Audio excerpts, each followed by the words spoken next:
hear your thoughts on what sort of things can shift over the coming months and years at the site. Thank you, Brett. Let's give it up again, though, one more time for everybody who presented tonight.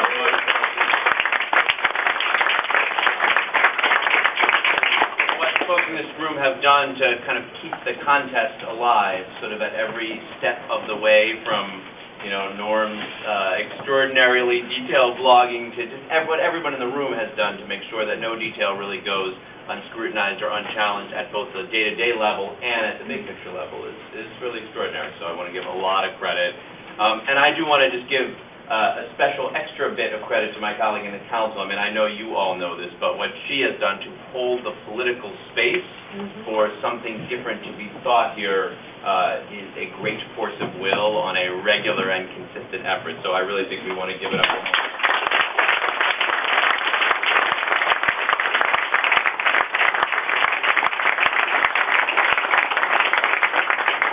So, I mean, as I understand it, you're going to kind of build on this by breaking out and going into detail, but I think the question we were asked to address at this moment is about the politics, right? What this presentation shows is there's lots of room to do right on the site.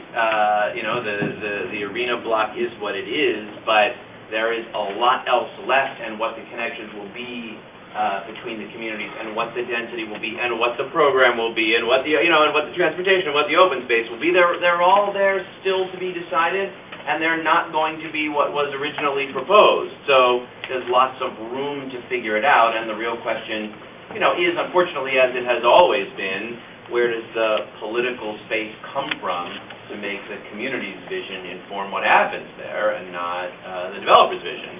That's not a simple question. I wish, I tried to make some notes. I wish I had an answer. But I mean, look, there are some things that are going to change. As Daniel mentioned, we're not far now. Some of the events of the last week or two have reminded us that we're even closer to the 2013 political cycle.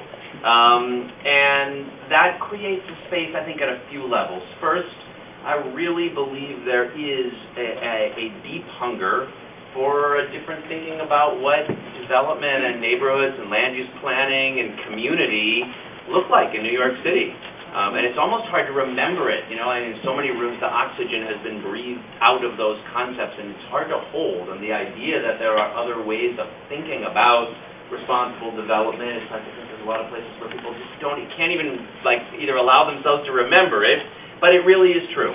And candidates for citywide or borough-wide or just other council offices who can connect to that desire, not just in these neighborhoods, but around the city, for a different way of thinking about neighborhoods and development that invests in the genuine livability in the neighborhood and the voice and vision of the people who live there, in what equity really looks like, and in doing it in partnership, I think we'll have much more success electorally than those that don't. I think that was true in '09, actually, but I think it'll be more profoundly true in 2013. But I do feel like there's some work to get back to it, and reconnecting with other folks around the city, and sort of rebuilding a narrative that there's an expectation that our elected officials, again, this is on the citywide level for 2013, articulate a vision for development that looks different from this one. And just one little thing, we just had this hearing on the living wage bill in the city council. We had these folks come in from Los Angeles, and it's clear that their economic development agency is like 180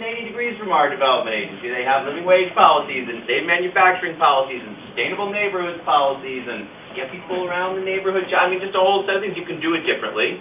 And reminding people of that and using those elections to remind people of it will make a big difference. When we can elect someone in 2013 at the citywide level for mayor and at the borough-wide level who articulates a vision for neighborhood development that resonates with where people in this room are on this project and on many other projects as well. So that's good news. It's a lot of work to do. I think, staying this organized will be great, at least for getting all those candidates in this room or rooms like it, and saying, you can't just get by on saying, oh, Bloomberg was bad, and saying, though, yes, that's true, though saying we can't have all these budget cuts, so yes, that's true. You have to articulate a positive vision for land use and development and planning and community in this city, and it has to include a plan or partnership in a plan for the Atlantic Yard site that meets those tests. And I think that's realistic and should happen with the candidates at every level, obviously especially mayor and borough president, but also for, if they're open, public advocate or comptroller, and the council seats that are nearby wherever they're contested.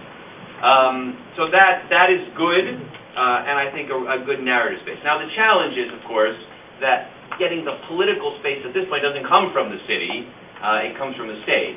And we haven't yet seen from this governor an indication that he's willing to do the changing, to make the governance here like governance on other EFCC projects, to provide some oversight, to engage in a dialogue with the community. And I wish I knew, that obviously the governor has had a string of, to read the polls, political successes. I don't think they much relate, with the narrow exception, I hope, of marriage equality, to what people that I'm talking to on kind of a day-to-day basis in neighborhoods really want, and I don't know how to suggest we get there. So in the small groups, if you can figure out how it is that we get the head of the Empire State Development Corporation, Ken Adams, who grew up just steps from here, or the governor himself to come engage in this dialogue and talk to people and listen and say, look, there's real opportunities here to, if you're willing to change some stuff and kind of alter how the state is related to the developer, there's a real upside. That's the key, and I don't know, maybe, some others have better political ideas. That's what has to happen, and that's what has to change for this to have real political space to push in the days to come. So all I can pledge is that I'm looking forward to being an ally. I think we all in the council certainly, well, I don't know that it's a big group, but those of us that are working hard to be partners in this room, look to Tish as our leader on what the political strategy will be that advances these goals, and I pledge to be there with all of you and with her, and thank you again very much for all the work that was done today.